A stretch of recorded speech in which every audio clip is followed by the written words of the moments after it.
Kukuha tayo ng itlog na puti. Ano yung itlog na puti? Ang itlog na puti ay nagsisilbi bilang astringent. Anti-inflammatory din po ang itlog na puti. At higit sa lahat, kinokorek niya yung tamang sirkulasyon doon sa mga areas na dapat nating ipatch.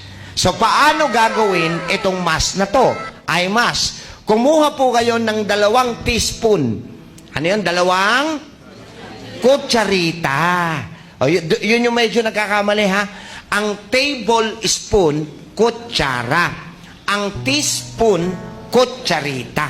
Alright? 2 teaspoon ng coffee, grounded na po siya. Tapos kumuha po kayo ng 1 egg white. Isa lang. Isang egg white. Okay. Paanong gagawin? Here are the rules. Rules, Oh, eh. wow.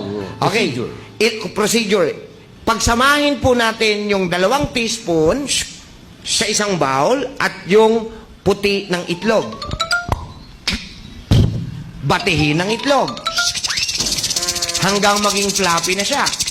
Mapapansin nyo, dahil kulay puti at black o brown yung pinagsama nyo, dark ang kulay nung patch na yon. Dark ang kulay. Ngayon, i-apply nyo po, okay, ang mixture niya habang hinahalo o binabati nyo, kailangan 1 minute, ha? Yun yung pinaka-konti.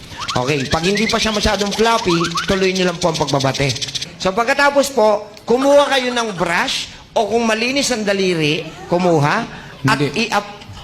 Ito yan. Hindi ito. Okay. Sa facial, itong ginagamit. Which one? These two.